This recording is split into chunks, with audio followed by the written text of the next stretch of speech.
The Beast in Me, Netflix. This is a series. Once again, I get screeners for certain Netflix series sometimes, and the weird thing about them is they release them pretty early, so I'll end up watching them not knowing when it's going to get released.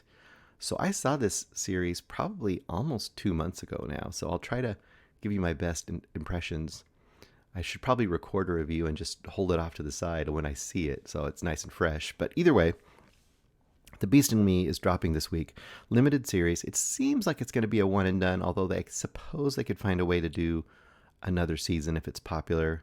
It's by the same people who made Homeland. If you ever watched Homeland with Claire Danes, which was all about like kind of terrorism and political intrigue, and it was a real kind of a twisty ongoing series for about 4 or 5 seasons, and it stayed pretty dour and pretty deadly serious about terrorism and just being broiled in that undercover kind of life and how it really weighed on Claire Danes' character. In fact, I think there was even some kind of semi meme kind of stuff about her cry face because she cried so much in that movie or that series, I should say. So when I saw this coming, I was interested in it. The same makers, didn't know what it was about, just knew that Claire Danes was in it again by the same people who made Homeland, and it was called The Beast in Me. So I thought, I'm going to check this out.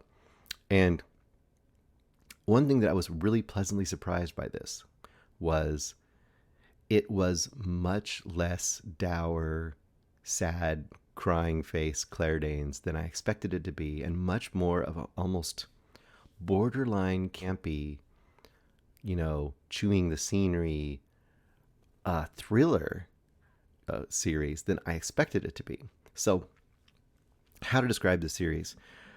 So at the beginning, I was worried it was going to be another cry face Claire Danes series because it starts out and her name, or Aggie Wiggs, I guess is a terrible name, Aggie Wiggs, Claire Danes' character. She is like this rich author, lives in this very upscale neighborhood, huge house, but she's all alone because there's a tragedy, and I'll get into the tragedy. And the tragedy stuff happens before the series happens, but it's haunting her.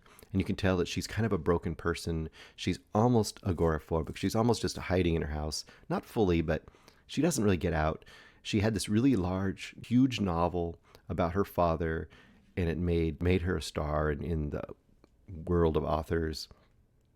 And she's really, really well known, but she isn't making, a new book. She isn't writing a new book. Her publishers are getting really antsy because they've given her a huge advance, and she keeps promising them, I'm going to get you a bunch more chapters, whatever. And she's just not writing. She's really just kind of broken. And at this point, I'm thinking to myself, oh, here we go again. This is going to be this sad, psycho drama about her dealing with grief and tragedy in her life and trying to be an author. And I thought, wow, it's going to be a real drag. But it turns really quickly. Even I think by the end of the first episode, you kind of know where you're at. And what really comes down is Niall Jarvis moves in next door. Remember, it's a very rich neighborhood, mansions. This guy moves in next door, played by Matthew Rhys. I think I have his name pronounced right. And he is famous too. But he's famous for being a notorious wife killer, like a socialite killer of his wife. But no one was ever able to prove it. So very similar to the Jinx, if you remember the Jinx, which I forgot the name of that dude. Real life series documentary about this rich socialite dude who killed a few people, and they could never really make it stick until the documentary came out, and he basically outed himself on hidden microphone, like an idiot. But he was kind of this very charismatic, messed up dude who murdered people and was for a while getting away with it, even though everybody pretty much knew he was a murderer.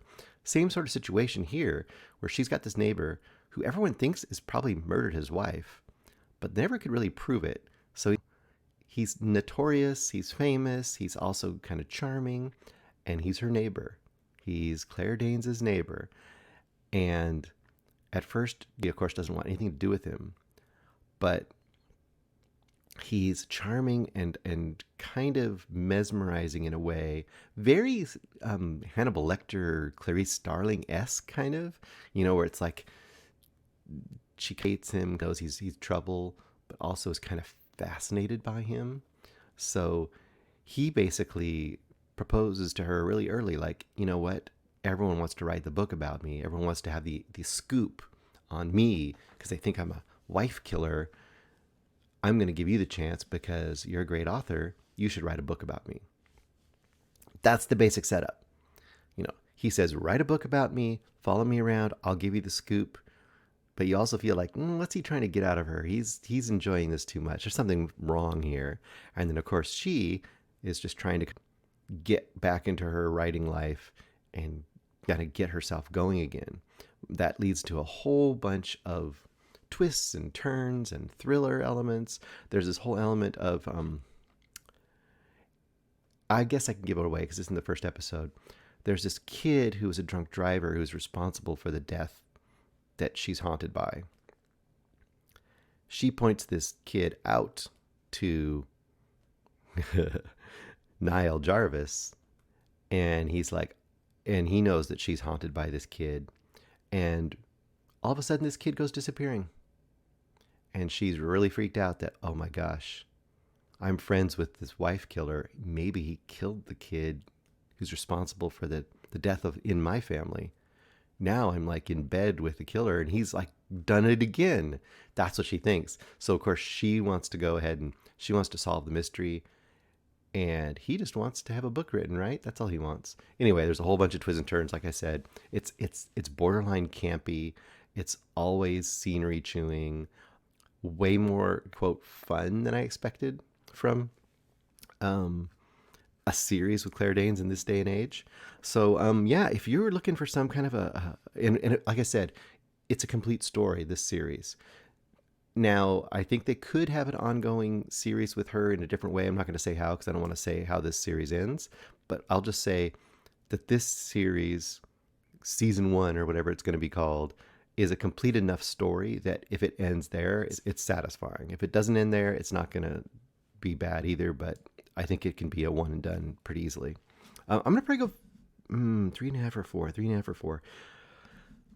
I'm going to go 4 stars with this. I think it's an easy breezy, easy breezy. That's terrible. I think it's an easy watch.